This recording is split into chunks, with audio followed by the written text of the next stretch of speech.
The Look Alive podcast is sponsored by Sonic.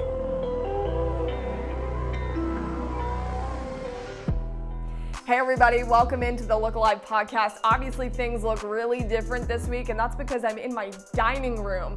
You guys at home that have had to stay at home as well, I'm sure you're just as frustrated or maybe trying to find some things to do around the house. It's just as weird for us in the 11 Alive sports department as it is for you. I can assure you of that. I miss seeing everybody at work every day, but I'll tell you what, it is certainly more important to stay safe, and I hope that you guys are heeding the warnings and doing the same thing and staying home as much as possible. It's weird for me because it's a different setup every day. I kind of have a good workflow going now. I have my desk, which you can't see right now, but typically I set it up kind of over here in this corner of the room, and I just get the video from different sources that we have through the newsroom. And because I'm not able to go out and do these interviews like I normally would in a day-to-day basis or go to games, it's just been very different. The workflow is really different. I'm such a big people person. I thrive off of interaction with other people. It's part of the reason why I decided to do this in the first place.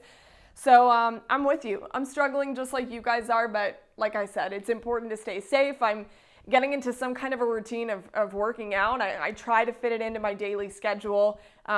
For us that are working out of the sports department from our home, none of us are actually in the station right now. That doesn't go for everyone at our station, but for the sports department, a lot of us are at home, and I can't stress to you how weird it is. I'm having my fiance be my field producer for the most part. You can come in here, Levi, and I've seen so many different people's families on TV, on ESPN too as well, so that's really weird. He's helped me out a ton. I've had to stop and start stand-ups a lot of the time because you can hear my dog growling in the background. He's behind the camera right now with his ball, so I'll try to get him over here in a minute. But, you know, it's been busy. Other than that, with sports news, NFL free agency has just been wild, which is crazy. The Falcons are really shaping up to look really good offensively with presumably 11 former first-round picks on that offense. Finally, I think Falcons fans are getting some answers that they've been looking for. But the biggest topic that I want to talk about, aside from the fact that my life is totally strange and I'm doing everything out of my house, just like you guys are, is the Olympics. You know, it's been a big concern leading up to this, and I think the more serious this global pandemic gets, the more eyes are on the International Olympic Committee to do the right thing. And by do the right thing, we're talking about a postponement. It's very difficult for athletes right now. I can't stress that enough, that there are athletes that are struggling to work out at the normal places that they do. Their training is totally out of whack, as you can imagine. That's the ball that I told you guys about. My dog is playing with right now. These are some of the things that we deal with, guys, okay? No, but back to my point about the athletes not being able to train where they normally would. Christian Coleman being one of them. I'll get to him in a second. But he's having to jump high school fences right now to go to tracks and to train. And it's putting a lot of Olympians and Olympic hopefuls in danger. They're training with other people. There have been different runners that have come up on their Instagrams and said that they are growing more frustrated going out and seeing people run in groups, which is specifically what everyone has been advised not to do. So the International Olympic Committee has a very important decision to make. On Sunday, they wrote that letter to different athletes saying that they wanted they wanted a decision to be made about the games in 4 weeks. That's a long period of time for a lot of athletes to be in limbo. So everyone that I had talked to said that that is a long period of time, and they really would like those answers sooner rather than later. My opinion, I think they should make a decision now. This is something that obviously the Olympics does not deal with postponements very often. It's something that would be historic if they were to do it. They did say cancellation. That's completely off the table for the International Olympic Committee, and they said that on Sunday. On Monday, there was an International Olympic Committee member, Dick Pound, who told USA Today that the 2020 Tokyo Olympic Games are going to be postponed. He came out and said it to USA Today, but then another IOC committee member said that that wasn't true. So there's a lot of really mixed messages going on right now, and I think that honestly is the most stressful and annoying thing to the athletes at this point in time. Atlanta's own Christian Coleman, he's trying to become the fastest man in the world. He was a part of the Rio Games, but he wasn't participating in the individual events, and he said he was really lucky to even make the team back then. He was just 2 years out of high school, just a young guy trying to make it onto the track scene, and now he has arrived. He beat someone that he looked up to in the World Championships just recently, Justin Gatlin. Christian Coleman took home the gold, so he is a promising favorite to take home a gold in the Olympics should they happen in 2020 or 2021. Listen to the conversation that I had with Christian, because I know that you'll find a lot of it very interesting, and whether or not the IOC comes out and makes a decision before 4 weeks from now, there's a lot of stuff in there that may hit home to some of you and open your eyes to what some of these Olympians are actually dealing with. What was your initial reaction to the letter when you read it? Initially I was just glad that they actually said something, just because, like, for the past couple of weeks, we've all just been in limbo about, like, what should we do? Like, should we proceed as normal? I don't know, everybody's had, like, concerns about, like, people's facilities closing down, gyms are being closed, people having to hop the fence and try to get on the track because they want to be ready, when this is all over, just because they haven't made a decision. So, I guess it just kind of gave a little bit of clarity, not really just because, we're still not sure if, it'll be postponed, like when it'll be, but the fact that, we know that they're, thinking about it, thinking about us, and they're actually going to make a decision soon. I don't know, I guess it just gave us some sort of way to proceed.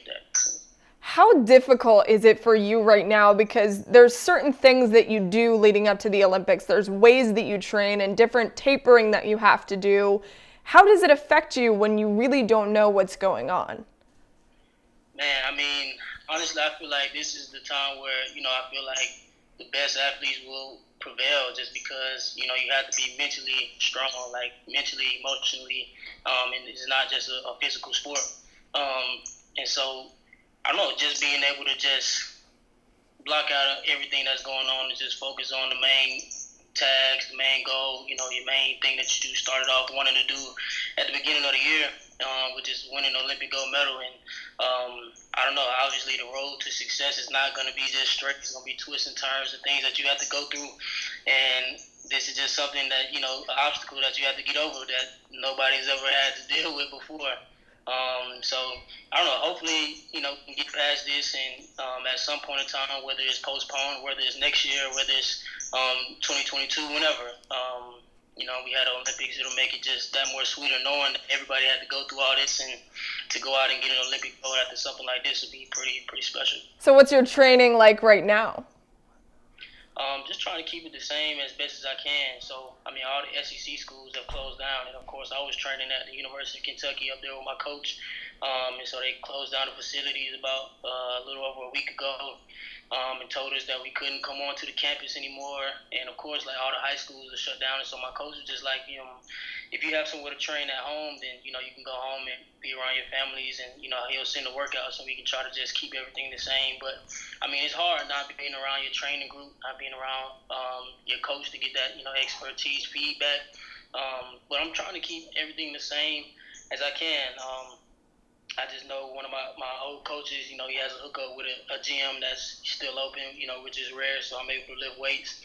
And then, just going up to, like, the local high school. And, honestly, the school is closed, too. But, I hop the fence and I still get to work in. And so just trying to stay as ready and prepared as I can. If they keep the same dates or whether they postpone it, I just want to be prepared for whatever comes. You said that right now it's easier for you to kind of block out the noise. Do you feel like that when you're on the track and when you're training? Is it more like a sense of peace for you to continue to train right now?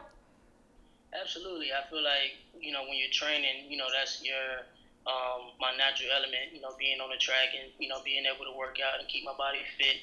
My body doesn't feel right when I'm just sitting around the house or when I'm just chilling, even though, that's what they advise us to do, to, stay quarantined and try to do things inside. But, when this is all over, the world is going to keep going. It's going to keep turning, and so you got to be prepared. So, you got to leave and get out there and train. And, yeah, that's why I feel like I feel most comfortable. Speaking of quarantine, you clearly don't do that very well.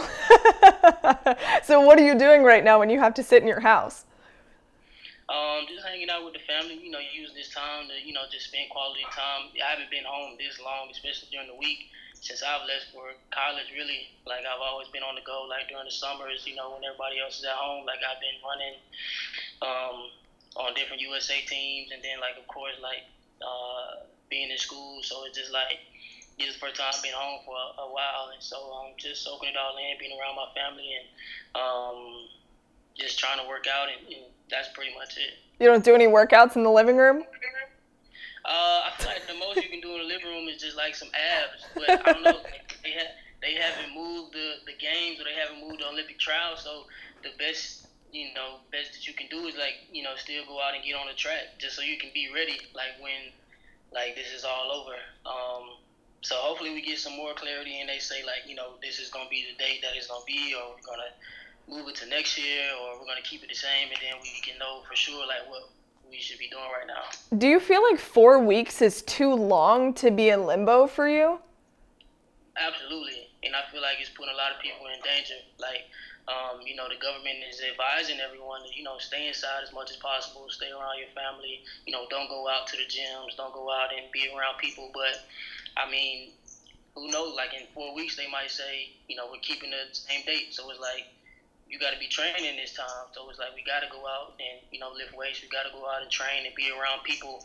And I don't think that they're necessarily thinking about everybody that's involved. You know what I'm saying? Because there's a lot of athletes that's training, but it's not just about the athletes. People have kids, people have families, and if you're going around and being around people, then it won't. I don't know. It's not like the safest measures to be taken when you have to come back home and be around other people who might be more at risk than Olympic athletes. People have parents and little kids, and I think they should definitely come first. But also, I don't know, winning an Olympic gold medal is everybody's dream. So it's like, it is what it is. You got to take the risk to be able to go out there and live out your dream. And obviously the Olympics has seen its fair share of threats, whether it be the Zika virus or things before. But how different is this global pandemic? Where does that stand? Yeah, I think it's a lot different just because, like with the Zika virus, during 2016, I didn't actually know anybody who like had it, or you didn't actually see like celebrities coming out and like saying that they had contracted it, and like we didn't have this type of thing where we had to stay home, and like events were getting canceled. It was just like a thing where like be careful when you go different places and watch out. But this is totally different. Many celebrities have came out and said they have it, and many people are dying, and it's just super serious, way more serious. It just ramped up a whole nother level, and so I'm taking it serious. My family is too. We're just doing the best that we can to be able to stay safe and take precautions, but also allow me to be able to keep my training going so that when it's all over, I can be ready. Let's say that it does get postponed a year. How does that affect your health and your training, especially when you're on a pretty good track right now to be the fastest man in the world? I mean, honestly, for me, I just keep everything the same. We'll probably go out and just, if they do cancel the season, probably still go out and, hit like some time trials, like, simulate meets that we would have had, just to like have some sort of a season, and then, hit the off-season training and just get ready for next year. But when things like that happen, I don't know, my mind doesn't even go to like thinking about me. I just know that like regardless, I'll be in a good spot because I have a contract, and I have the ability and the leisure to be able to, take the season off and be okay. But it's a lot of people who, if they're missing meets, and they don't get those funds that they would have had, they've been banking on. It's a lot of people that's just, they train, but they also work, a part-time job. And so if we're not going to have a season, then they need to, work full-time. And so it's a lot of other people who are in, worse situations than me. So I just feel, grateful and blessed that everybody around me is safe, and that no matter what they decide to do, I'll be okay. So, just try to take it day by day, and just whatever comes with it, I'll handle it. Shed some light on that for a second for people who probably don't understand that not every Olympian or Olympic hopeful has the ability to be okay like you do. Athletes that don't. Try to shed some light on that, because I don't think a lot of people understand. Exactly. I mean, honestly, like the Olympics is an amateur event. It just so happened that the best of the athletes, most of the time do have contracts. They are backed by or shoe companies like Nike, Adidas, New Balance, what have you. But a lot of people, who aren't the best of the best, or I mean, if you're an Olympian or you're Olympic hopeful, like you're a great athlete, but you might not be upper echelon, but you might not have a shoe contract, where you're bringing in money, or you might not have all these endorsements. You got to work a part-time job, and that, I mean, my knowledge just goes to the extent of just track and field. I'm not sure how like other sports, maneuver and operate, but with track, a lot of people just don't have that funding behind them, and they really bank on like going to these meets and getting this prize money to be able to pay their bills, and they work a part-time job. So it's like when you say you're gonna make a decision in 4 weeks, whether or not we're gonna have a season or not, it's like those people who don't have that funding behind them. I don't know. It's kind of like just leaving them like what should I do? Like, 'cause if we're not gonna have a season, I need to work full time because I'm not gonna have that money from going to these meets overseas and things like that. So a lot of people are in much more stressful situations than I am, and so that's why I was just saying, man, I'm just grateful and blessed to be in the situation that I'm in. But my heart really goes out to people who are gonna miss a lot of paychecks coming from different meets and going to travel and then having that opportunity to get a contract if they were to make the Olympic team. And so it's just a tough situation all around, but through it all, hopefully, everybody can just come out in the best way possible and stay safe as possible. Let's talk about your mentality for a second, because you've put up some seriously fast times, obviously record-breaking in the past year. Would it be kind of defeating to you if it was postponed because you feel like you're on such a great track right now? Not really. I think my confidence comes from that preparation. Like, I just think that, as long as everybody's dealt the same cards, they let us know in advance, like when the games are going to be, when the Olympic trials are going to be, and everybody has the same amount of time to be able to prepare for it. I feel like I'll be ready, whether that's next year or 2 years from now. I feel like I'll still be in my window of time to prepare and be at my peak level. So I don't know. I'm just taking it in stride, and I feel like just whatever happens, like I'll be ready. I'll be able to keep that same intensity. That's the thing about me, just having that killer instinct and mentality. Is just whenever the time may be, I'll be ready. How good do you feel right now? I feel all right. I mean, obviously, I don't know. Everything is just so different right now. And I'm sure like other athletes can attest to it, like not being around your coach, not being around like your training partners. Things are thrown off a little bit.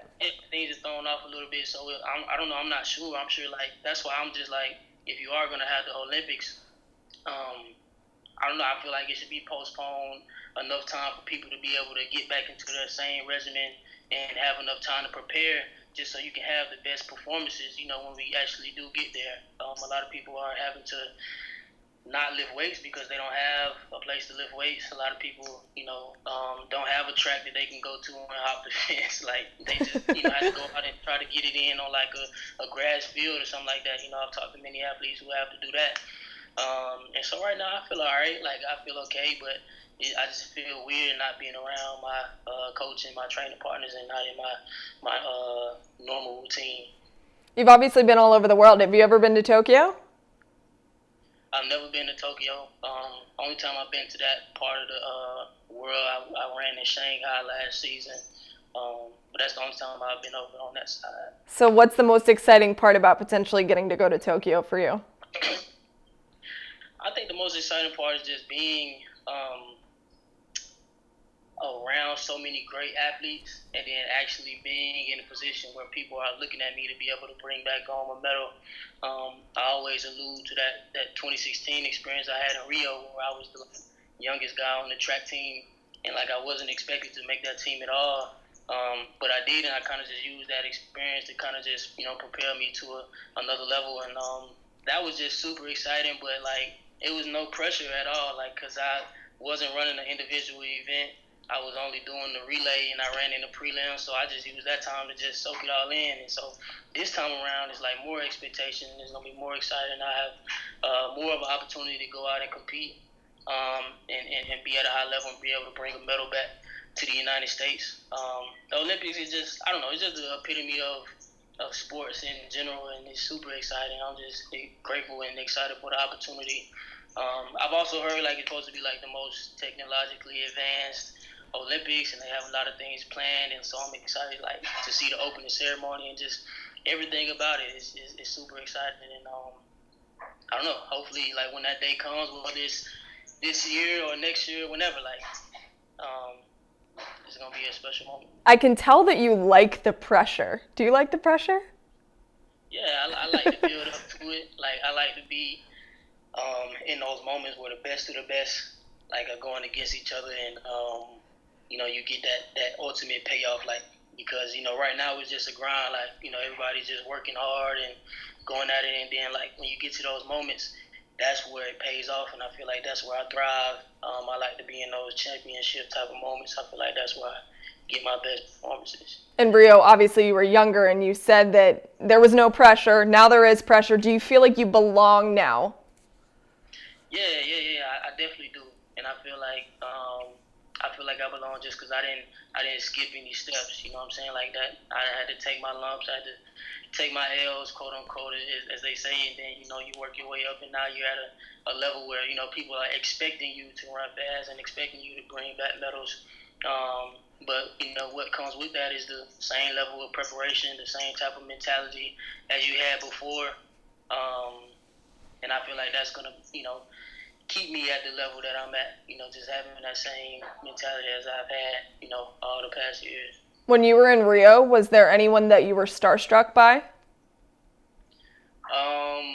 Pretty much everybody. Like, you gotta understand, like, I was 2 years out of high school, and so and I wasn't expected to make that team at all. And I was 20 years old, so I'm the youngest guy on the track team. So I'm just even in my sport, like just on the track, like, so you got Justin Gatlin, Mike Rogers, Tyson Gay, people I've always looked up to, and then even on the girls side, like Allison Felix. So I'm just starstruck by them. But then other sports, just walking around, and let me think, like who's on that team, like Kyrie Irving. Yeah. Yeah. I don't know. It was just crazy. And then like I took a picture with Serena Williams. It was a surreal experience and moment being around such great athletes, and I kind of used that moment to just soak everything up and take it in. Like this is how these guys train. This is how they move. This is their mindset. Just talking to the older guys on the team, and I used that to just take it to another level next year. And obviously I'm at a different level in my career now, and so. I don't know. I was just grateful for that opportunity. So what was it like beating Justin Gatlin then recently? Now that Rio was in the rearview mirror and you're not starstruck anymore, you beat him. What was that like? It's kind of crazy, like a bittersweet moment, just because like this is somebody you've always looked up to and you appreciate his greatness and what he's done for the sport. But at the same time, I'm a competitor, and it's like I'm here. Like this is what I train to do. I train just as hard as anybody else, and I deserve to win just like anybody else does. And so I was happy we were able to get 1-2 at the World Championships, and he was able to get a silver medal, and he's doing that at such a old age for our sport. That just goes to his level of greatness. So it was definitely a special moment for us both. All right, last question. You keep talking about how a medal is the goal in Tokyo, which obviously it is. Is it gold medal or nothing for you? Is that the standard? Absolutely, and I feel like that should be everybody's standard. Like, you want to be the best. You want to be in those type of moments where this is it. Like, it's all about the payoff here, and you want to aim for the stars. And obviously, getting any type of medal at that type of stage is awesome. Like in any event, like that's the best of the best. But you want to be the winner. You want to be the goal. You want to be, especially for my event, you want to be the fastest man in the world. And so that's what everybody's aiming for, to get that gold medal. But if you come up a little short, you get silver or you get bronze, or even if you get 4th or 5th, like you make that final, you're still a great athlete. But I want to be the best, and so that's the goal. That's what I'm aiming for, the goal.